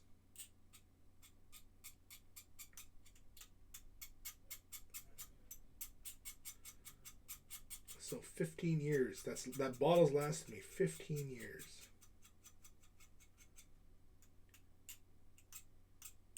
Will it last you 15 years? Possibly. But it was like $10. And it lasts you 15 years. That's $1 a year. And I've done a ton of gloss model. And I mean, like, I have a whole bunch of Eldar. And I like my Samhan with the fire engine red, glossy, race car kind of look. So every model is gloss. And yeah, that's what I use to gloss all my models. That's what I use.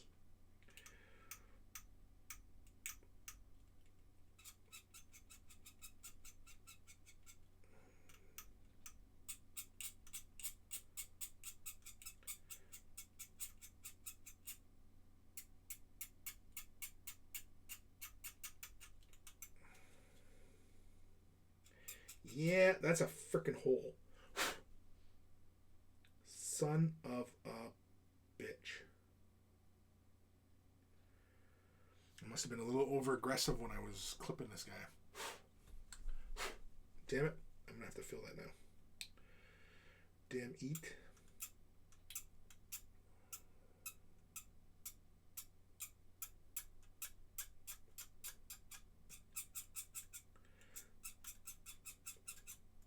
It's like a microscopic hole. Let me see if it'll show up on camera here. Not really. Probably everybody's like, Chris, we don't even see it, dude. But I see it. It's a freaking hole.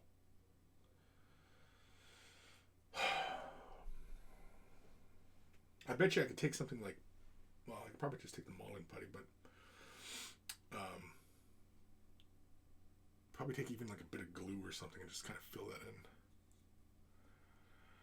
Samurai Aqua. Hey, Aqua here. Hey, Aqua.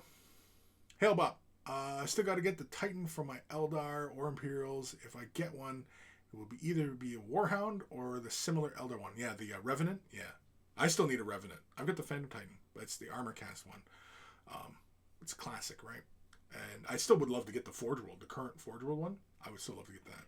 And I'm waiting for Forge World to scale those models and bring them to Titanicus. When are they going to do that? I don't know. But anyway, yeah, I'm still waiting for those. Hail Bob. Yeah, I don't see it. I think you're going crazy. No, it's there, dude. Trust me, it's there. I am going crazy, but it's there. And just because I am going crazy doesn't mean it's not there. What is it about paranoia?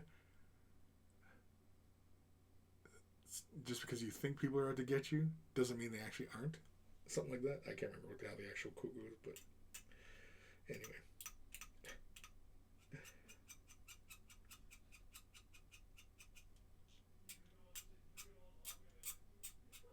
I guess if I was probably a little bit more aggressive with the glue when I was gluing this and applied a little bit more pressure, it probably would have gotten rid of that. But yeah, it's I need like one of those macro lenses so that I can properly show like how crazy I am apparently. Hell, Bob, don't know. They're still fleshing out the Imperial stuff that didn't have models yet. Yeah. They may decide to keep it within Horus Heresy for now until they have models for everything that has stats. It all depends, right? As far as, because I mean, like,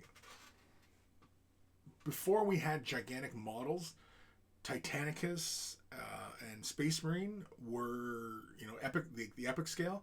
That's where we had all the big 40k tanks and stuff like that. And I'm trying to think, like, for example, like, did the epic version of Lehman Russ tanks come out before the plastic version, like the 40k version, or did the 40k version inspire the epic version?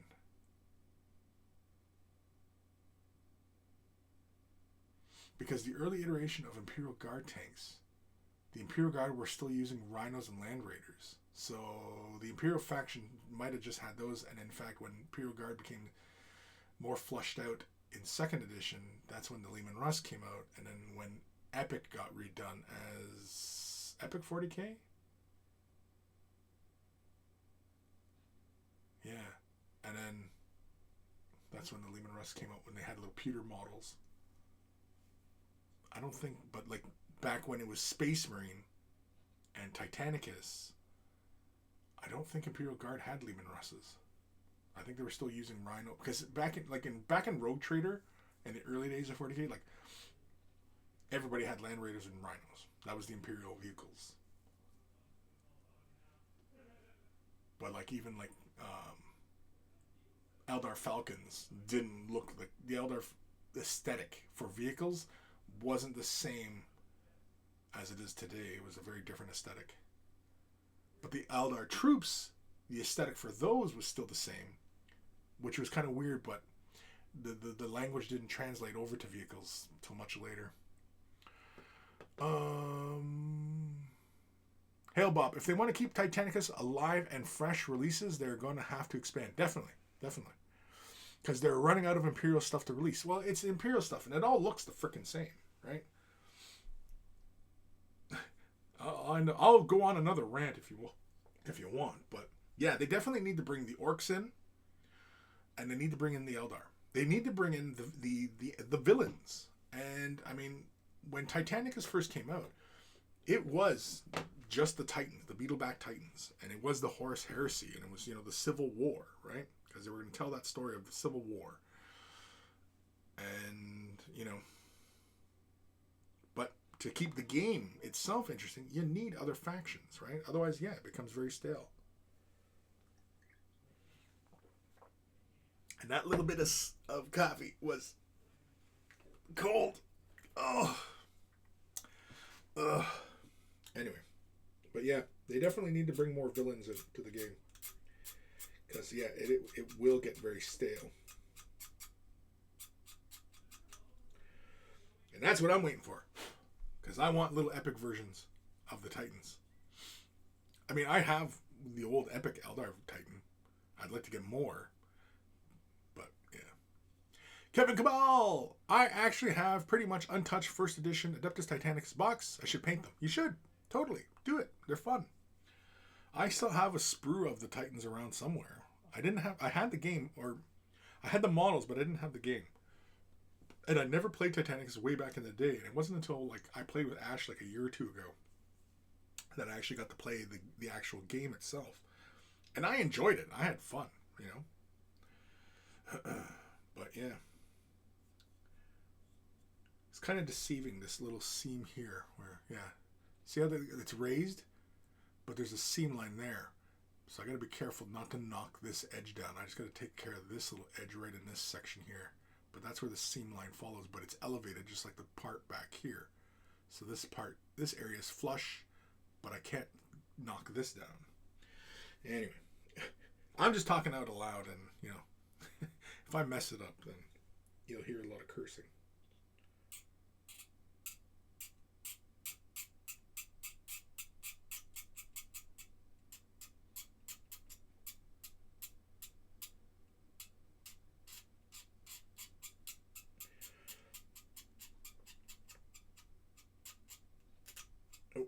Yeah, when you hear that sound, that's the blade skipping on that surface.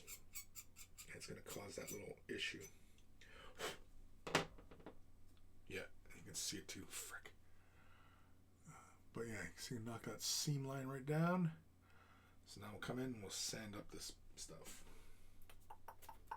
Yeah, we'll use this one here. We'll take off a good layer of stoof. There is a slight curvature as well, so you should always be changing your angle as you're sanding. Keep a nice light hand. Gotta get where I create that little stutter mark though.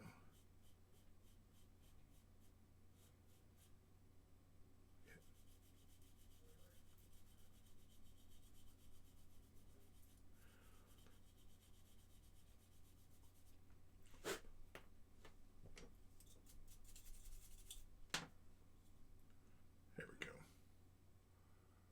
Yeah. Right along there. See? Looks good. Good.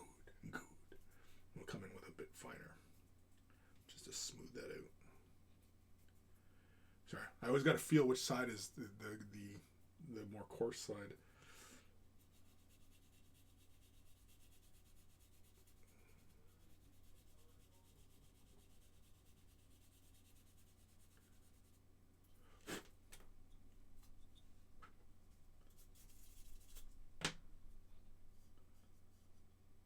Yeah.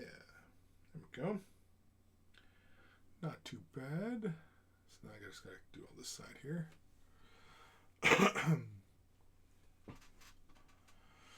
Hail Bob, one last pirate skeleton to build. Cool. Alright.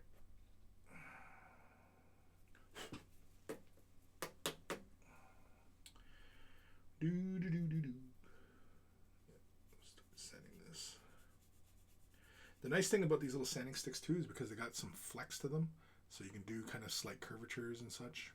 I like these little sanding sticks. I highly recommend them for anybody who wants to, you know, get a little bit more, I don't know, I was going to say anal, but I'm going to say more meticulous in their sanding prep. And good model prep is always important, especially if you're going to do something that, you know, you're going to have on your display shelf and, you know, look nice. And when your friends and family come over and they go, what have you been working on? And you go, I do these. And, you know, and when they're all sufficiently impressed with your abilities to, you know, meticulously clean surfaces and join seam lines, you will win your family's love and respect. Yeah, I didn't buy it either.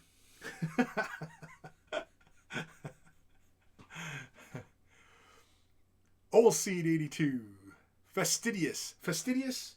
Yes, that's the word. Fastidious. Yes, you're absolutely right. Fastidious. I don't think I've read that name before, so welcome if this is the first time you're joining us. Or just maybe you've been lurking and you just finally said, Chris, like, you know, pick up a goddamn thesaurus. It's fastidious. Fastidious. That's the word we'll use. I'm just going to keep repeating it until, you know, I remember it. Fastidious. It's like word of the day. Fastidious.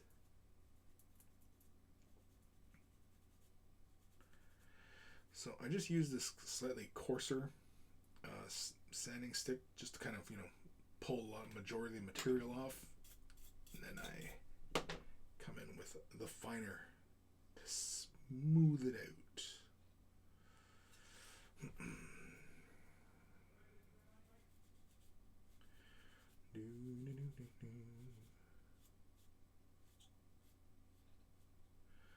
Just trying to make sure I get the little corners.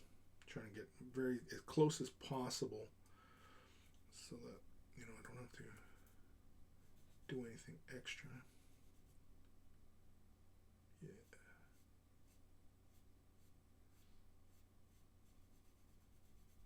So here, there's a little corner where that little plate meets the curvature. Just want to get that, make sure I get that little kind of 90-degree angle in there.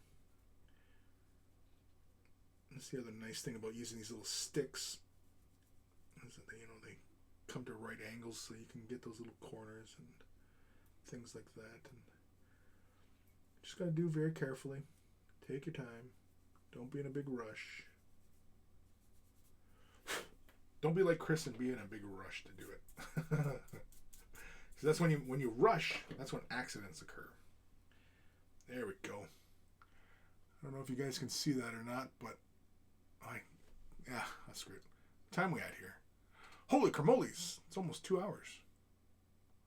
But yeah, as opposed to this side where you can see the seam line. Well, kind of. Yeah, you can see the seam line running right along there. Where's on this side? It's all smooth. Smooth like a monkey's bottom. As somebody said. Old seed. Shh. It's secretly me. Armor. Don't tell anyone. LOL. Just kidding. Just happened to be viewing on Twitch today is all. It's fun to see you working on some gunpla for a change of pace. Yes, definitely. And I talked about it in that video. Combating burnout, right? I'll put the card right there for everybody. Combating burnout. Change it up. Change a project, Work on something different. So, that's what we're doing. We're working on different projects, Taking a break from the usual. Because again, this is a hobby, right? This, when it feels like it should be work. Mind you, though, my case is different because this is work for me. But for the rest of you out there, it's supposed to be time for you to relax. Shouldn't be all stressed out when doing this stuff. I'm usually not one to tell people when they're doing something wrong. Usually. But if you're stressed out when you're hobbying, you're doing it wrong.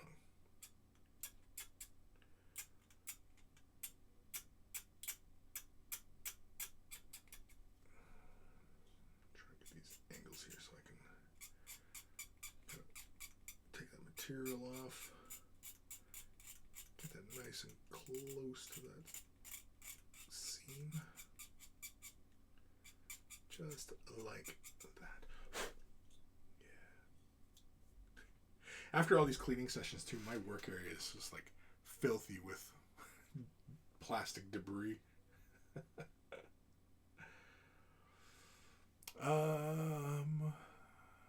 I hear you. My change of pace project right now is a 172, I think, a UN destroyer.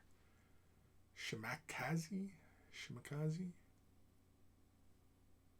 Or IJN, Jesus. An IJN destroyer. Shimakaze. Cool. Send pics. Anybody. This goes for everybody out there. Send pics. What you're working on. Even it doesn't have to be wargaming related. It can be model related. It's all to my line of thinking, it's all the same stuff anyway. Scale models, miniatures, wargaming. It's all the same. Even board gaming now with miniatures, becoming so prevalent in board games now. that, you know, it's all the same to me. Again, I could be wrong about that, but feels the same.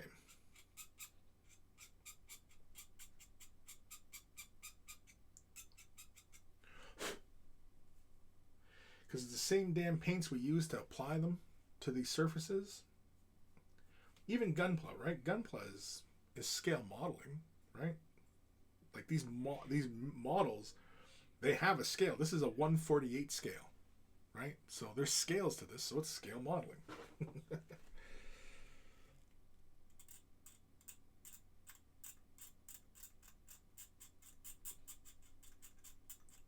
Sorry, I'm just getting in this corner here. Fastidious. No, not Stygius. Fastidious? I can't speak anymore. I've gone over my limit today for words.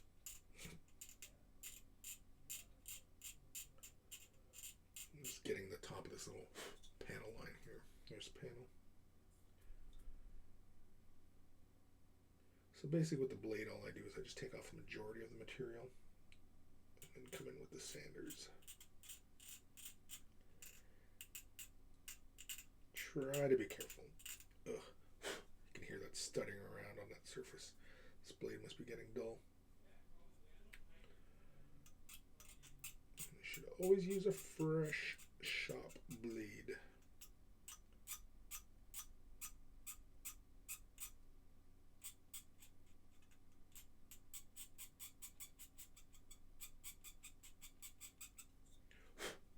Does that get annoying for anybody? The sound of that blade scraping on that surface? Olseed, Imperial Japanese Navy. I'll share some with you this week. Not close to paint yet. Pretty much have the hull, steering gear, and props together on it right now. Cool. Yeah, well, I mean, share whenever you're ready to share. I mean, I'm not saying show me now, you know, but you know, show me now. But yeah, you know, just feel free to share. You know, we're all pretty much, you know, working on the similar projects. We all have similar interests, right? It's not just, you know, Warhammer and Age of Sigmar, and, you know what I mean? It's this hobby in general.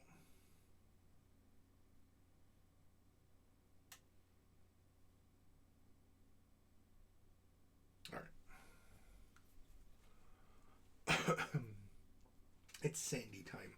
So, like I said, I come in with the coarser stuff, and then I switch to the lighter, and then get to the even finer grit. Let's switch ends. Yeah. Take off lots of material. I can feel something rolling around here. Usually whenever you feel something rolling around, stop what you're doing and check it and clear it. Because oftentimes you can get something in there. I was talking about this earlier in the show, but, you know, and that can cause gouges and such on the surface. And despite how it feels, styrene plastic is still pretty soft. Even though in comparison to other plastics, it feels hard, but it's actually pretty soft in the grand scheme of things. And it's easy to scuff up the surface.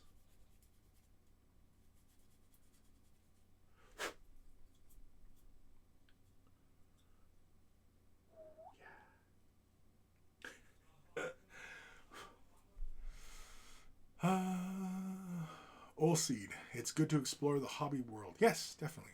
It's not all GW all the time. I have some really nice Kingdom Death minis on the way. Those should be fun time. Definitely, yeah. I have a couple Kingdom Death. There's a project I have in mind involving a Kingdom Death piece. And again, it's just laying the groundwork down and making that happen. I just haven't quite gotten around to it yet. Still wanting. It's actually kind of a big project. But that's all I'll say.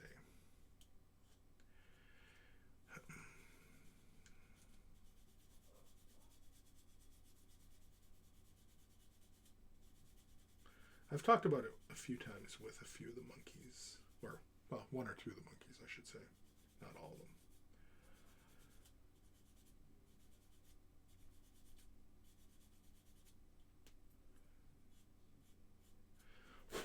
You know what? Definitely, though, this week, I gotta get my ass to my local store that has the gunpla and Tamiya supplies and get myself some Tamiya glue with some, because I still have some styrene plastic around here, and make myself a slurry.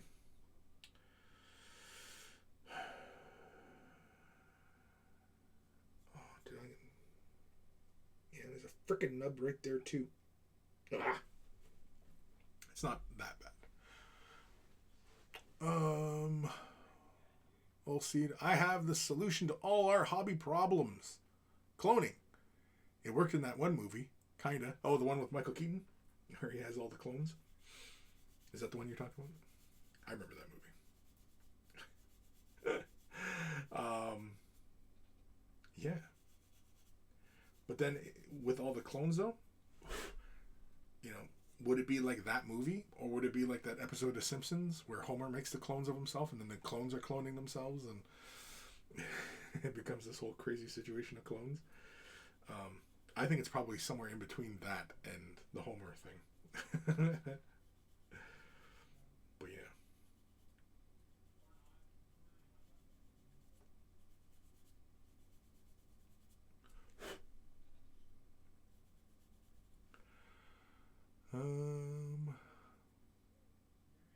That's who I was thinking of. I kept thinking of Tom Hanks for some reason. Tom Hanks is a clone? Was that ever a thing? I don't know. I'm trying to think if there was ever a Tom Hanks one. I don't know. But no, Michael Keaton. It was a Michael Keaton movie. And he clones himself. I can't remember who else was in that one. But yeah, I don't even remember. No, I do remember the title. It was Multiplicity. That's it. Multiplicity. We'll see. How can I forget Batman? I know. How can you forget Batman, for God's sakes? You know what? I really enjoyed him. I just watched recently. It was a movie came out like a year or two ago. American Assassin. I finally watched it. I was like on, I think, Netflix or Amazon Prime, one of the two, and I finally watched it. I've been meaning to watch it because, you know, it had Michael Keaton in it. I was like, oh, okay, it's Michael Keaton. I like Michael Keaton. And yeah, it wasn't bad. You know, it has kind of a Hollywood ending to it, but, you know, it wasn't bad.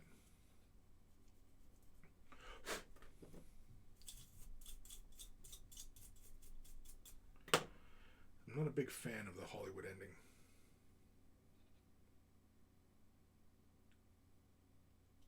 Alright, let's go with our final fine grit. Just smooth this all out. Make it as smooth as a monkey's bottom. Not sure how we got to that point, but whatever. Comparing the smoothness to a monkey's bottom.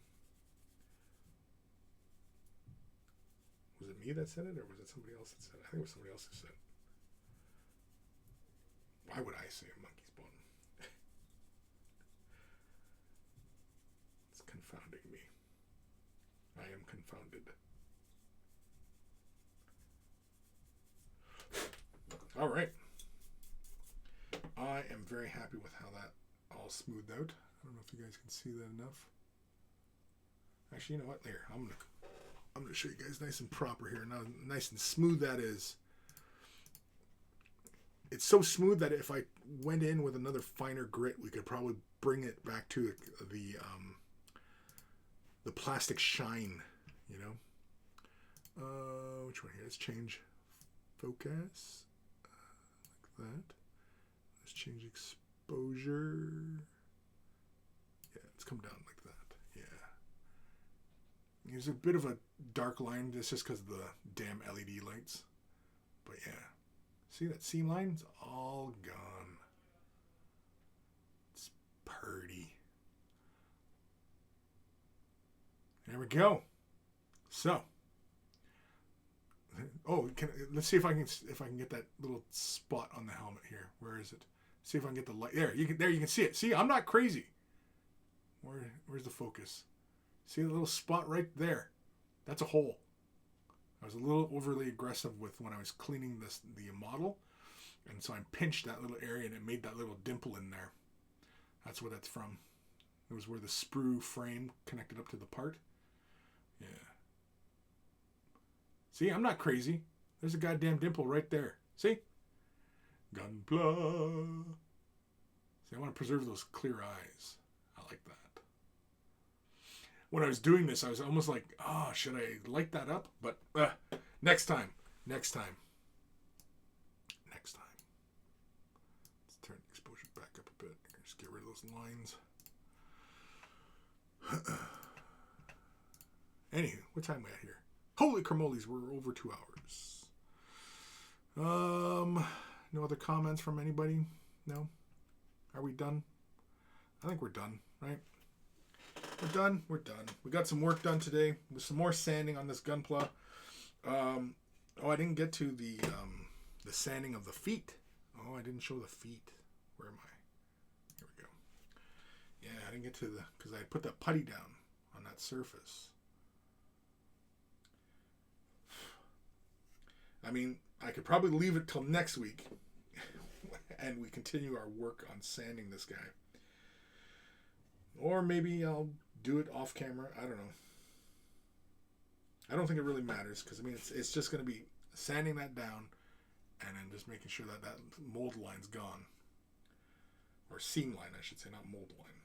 Mold line is obviously when you got the elevated point, right?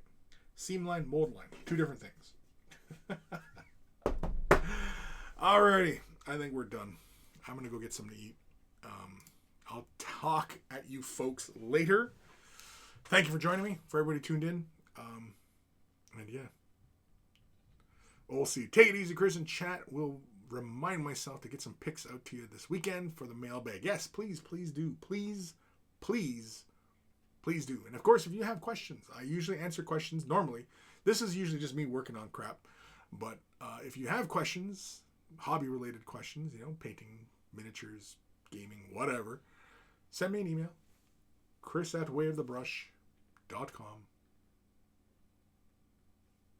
Is that it? That's it. Of course, I got a Patreon. Support a Patreon. Where's it? Yeah, we'll put the card right there. It'll probably show up in the beginning of this video if you're watching this after the fact. But yeah, Patreon support. Helps the channel. Helps me keep the lights on. Because, well, yeah. Alright, I'm done. I'm getting the hell out of here. I gotta go eat. Time to eat. Time to feed. Need to feed. Feed. And maybe a beer.